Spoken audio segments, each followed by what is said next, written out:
Welcome to the AI Founders Mindset. This podcast dives into the story of visionary founders and the incredible people who power the startup ecosystem. Whether you are building your own venture or simply curious about the world of startups, you are in the right place. Today's episode, the conversation with Edo, part 2. Winning the Defense Hackathon, building what people truly need. If you like our episode, please subscribe and give you a like. Let's get started. 行きましょう. So, speaking of help others, let's talk about hackathon. We met at the Defense Hackathon. Yes. You didn't sleep, right? Yeah, well, I got some sleep. My other guys on my team didn't they went ham. They went to all the way till 9 a.m. and slept for a half hour and then had to present the next day. I got 3-4 hours sleep for that day. But yeah, we won the USS Hornet Defense Tech Hackathon this past weekend. That's where we met. It was fun. Shout out to all the organizers and the hosts and the mentors. Actually, so we were a brand new team. It was me and my co-founder, Sako, Luke, who we know each other from the Large People Model group. Shout out to them. And then we actually had a couple more folks join. So it was kind of a new team. And we spent probably most of Saturday just deciding on what we wanted to build. And we seen everybody come in with their own hardware and stacks. And we were like, oh man, these are startups rolling in here to pitch their stuff for defense tech. And we were just kind of fiddling around what we wanted to do. And we started to talk to some of the mentors, and some of the mentors, these guys from the Navy SEALs and stuff, and they started to express their pain points. And then, we leveraged the sponsoring technology. So Code Metal was giving out these ESP32 boards that basically operated on LoRa bandwidth and then a low bandwidth. And what we decided to do is make a low-powered, low-cost MANET. And that's a mobile ad hoc network that you can distribute through a battlefield where there's highly contested RF environments. And essentially, when you're getting denied GPS, there's no Wi-Fi, there's no cellular. How does, you're in the Ukraine, shout out to Ukraine, to helping out and coming in and sharing their needs. So actually, it was real world case scenarios where we were building to see if we could help support them. And, getting back to it, if they have, in the kind of contested area where it's the battlegrounds, how can they get comms back to the command base, home base? So what we've done is basically, it was called Drop Mesh, and it's a deployable network of these small, cheap nodes that you can just drop anywhere. And what they can do is you have a spectrum analyzer on the end of it and then feed back those comms. So enemy comms coming in, drones coming in, you can get that signal back to command base so that you can alert those who are out in the battlegrounds very quickly. So we thought this was something that was impactful. It's realistic. The idea was, could we build something this weekend and send it to Ukraine tomorrow? I think that resonated with the judges, and overwhelmingly we took the whole thing. It was 700 signups altogether, and I think maybe 70 projects. So we topped out to be the best. Amazing. And then I took picture of your team. You guys got the award. No, we got awards. Actually, they're still following up us now. There's folks who are approaching us and seeing if we want to continue this. I have a startup, but we'll see what that looks like. I'm not sure how we're going to fare out, but if we could help in any way, the code's available and we'll distribute it as needed. But it was fun. It was a lot of fun.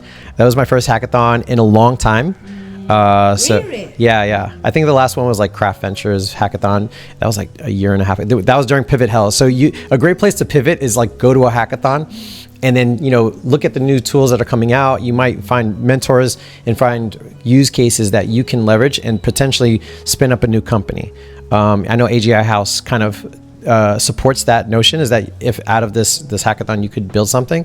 So I know AGI House is a great place for that kind of stuff, where you could take something from just that weekend, meet new people, and then just take off on it. I see. So from my understanding, in your life, always input like a sponge. You are so flexible, listening, humbly and nimble, and then you can do output. Yeah. You need the inputs for the output. I think if you're just output and you're not really, you need the ends before that's IO, not Indian Ocean.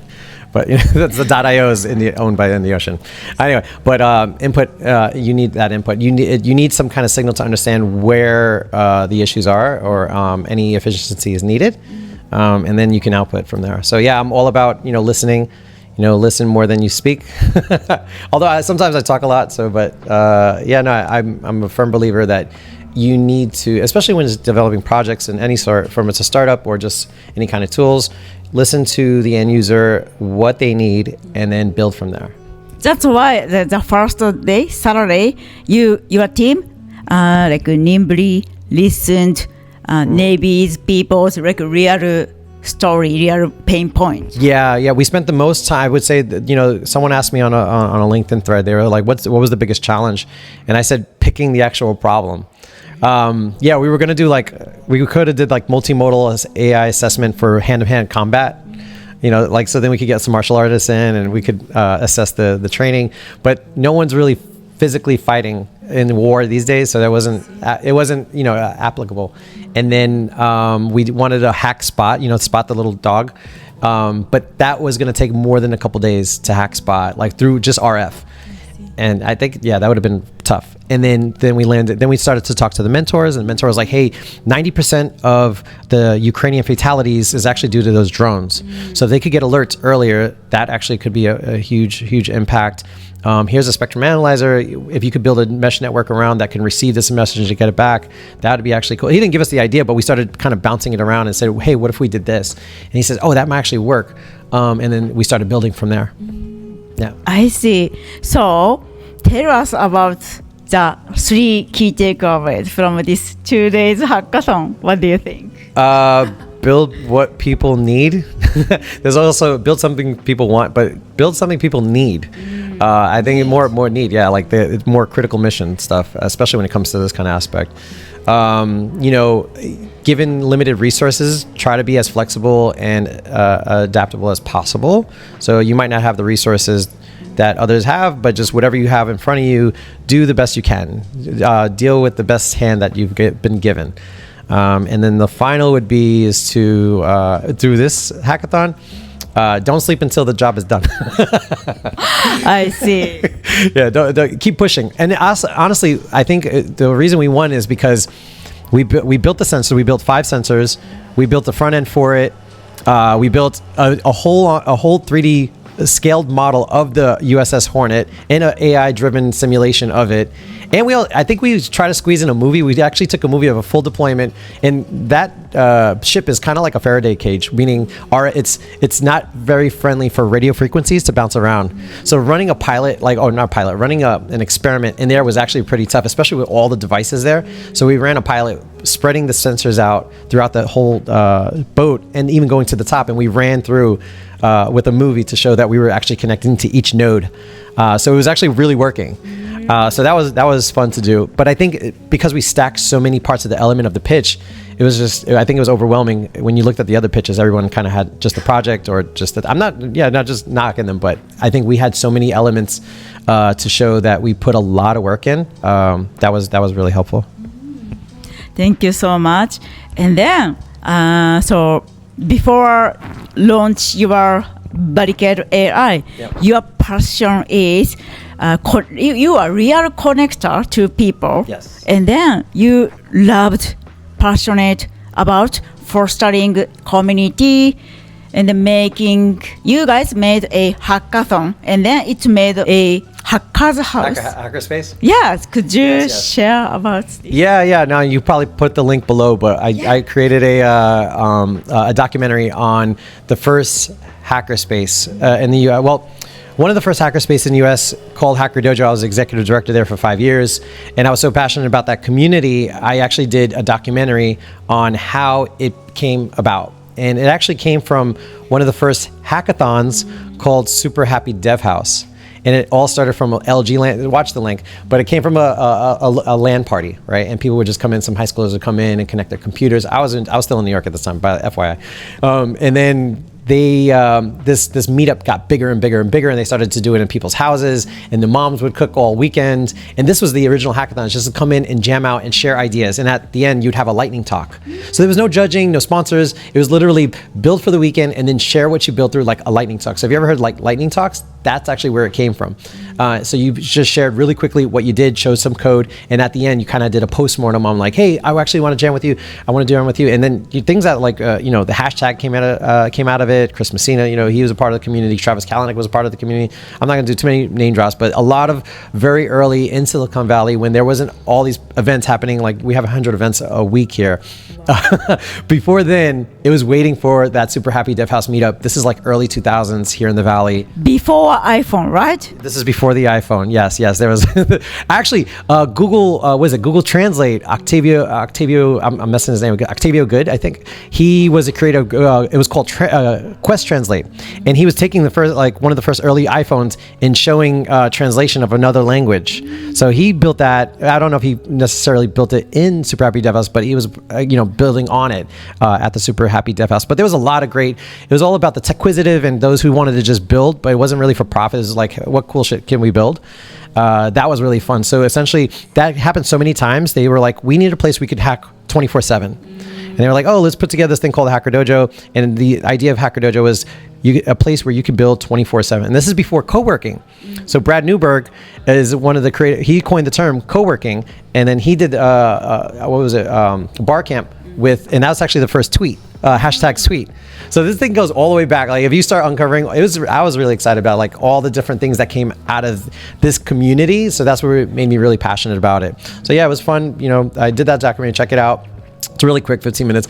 And then I ran the hackerspace for 5 years. And then, so that's why I stay still tied to community of Rad Ninjas, Random Access Developer Ninjas, GDG. I still want to contribute and help connect others to a developer community because I think that's what helps this all thrive. I see. And then, so after the first Super Happy Dev House. Super Happy Dev House. Yeah. So like maybe 15 years. Yeah. No, it's been going on for a very long time since the early. Now you're looking at 20 years plus. Yeah. Crazy.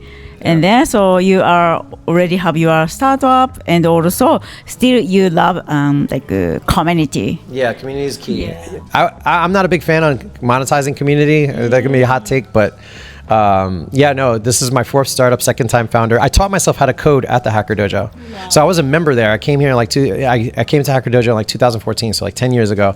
And I taught myself how to code there. And I just spent so much time there building with others. It was like basically real life Stack Overflow. Before you had Copilot, before you had any of this, you had to like figure out like what frameworks can I use? What's the best language I could use? Those are the like key insights that you're not going to get on a Stack Overflow or a Reddit at the time. And you can talk to the experts who are maybe a little bit further in the journey than you. So that was really key for me in helping me scale up and learning how to code really fast. But at the same time, I got you get involved and then you want to contribute more to the community. And then I ended up joining the board and becoming an executive director and then stepping away. So it was basically giving back to the community. I paid it forward for quite a bit, but yeah, this is fourth startup, second time founder. So you are a serial entrepreneur and also community builders. So this is a kind of one of a Q&A, a question I already got. So some founders, they love helping people, but they love building product. So that it's difficult to do time management. Our life is like 24 hours, 7 days, right? Yes. It's equal. So I assume your personality is awesome. Many people want to your help. Hey, could you please join our building a new accelerator? Could you please join our conference next month? Yeah. So how do you say no, or how do you help them? What do you think? Yeah, no, it's a balance, right? Like what you're passionate about and what you've signed up for and you're committed to producing and building. When you want to build something good, it takes a lot of energy and a lot of time. Even us as a startup that's operating in the US and also Singapore, that takes a lot of time. So the 2-week sprint, it's been crazy. Plus the travel time and difference in time, it's a lot. And then yes, I do get these invites to conferences and other invitations to, hey, like even this past project, we were like, hey, do you want to continue this? Do you want an investment to get this going? And we're like, whoa. We're still talking about it, but like you need the resources to help balance. So right now I'm a one-man show. I don't have like a chief of staff or a EA to help me mitigate all this stuff. So it's about, what is your priorities? Right now, our priority is taking our rocket ship, getting it going. As we get more resources and more folks on board to help support these missions, it's a little bit easier and you can help provide more guidance. But at the critical stage of the very early parts of a startup, you need to make sure that your time is essentially to the end user than what you're building. Amazing. Yeah, this is super important. I knew already some founders who cannot say no or difficult to prioritize. They are almost burned out. Yeah, you can burn out really quickly. That's why I prioritize like health and making sure working out and, doing, what feeds your soul, like what makes you happy. Definitely give yourself some time of like work-life balance. I'm not a guy that goes to Burning Man and stuff like that. I like showers. No, if you do, that's okay. But what gives you peace and what gives you some tranquility, I think that's where you're gonna operate the most. And we have bad days, right? Like as founders, we'll get investor will say something or throw you off, and then you'll have goods and bads, right? And then some days it'll be bad. And how do you bounce back and how do you keep focus? That's important. And whatever you can do to do that, go running, I really believe in sweating. Like if you can sweat every day, sweat. Like literally, like find any way to go sweat. We're big sponges. If you get a little bit of that water out, actually can keep you kind of grounded. So I highly, highly recommend figure out whatever way it is, even if it's just going and sitting in a sauna, go sweat every day. I see. Thank you so much for amazing wisdom, Edo. Yeah. Thank you for having me. I appreciate it. This is fun. Yes. Okay, so if you want to talk with Edo, or if you want to join maybe Team Edo or his other organization, please reach out via your LinkedIn. My LinkedIn, hit me up on LinkedIn. We are hiring, we are fundraising. Those are two things CEOs are always doing, right? Always hiring, always raising. So I'm actively doing that right now.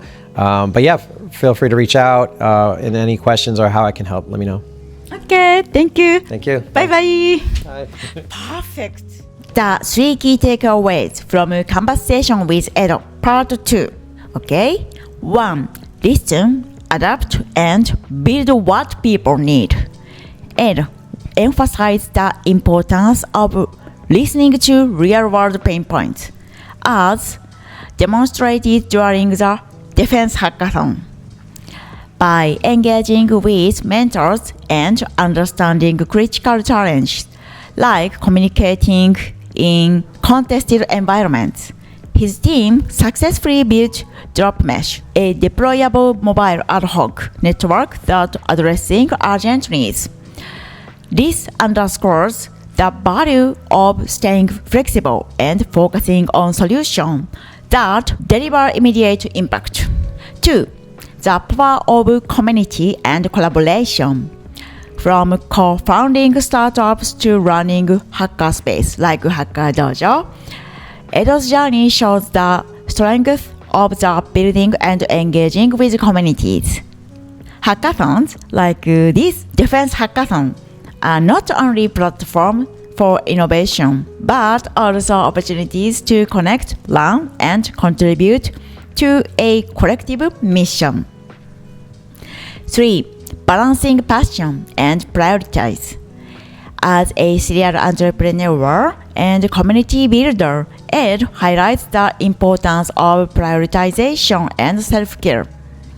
While it's easy to get overwhelmed with invitations, responsibilities, and high-pressure tasks, he stressed the need for a clear focus on maintaining health and well-being through activities like exercise and sweating out stress.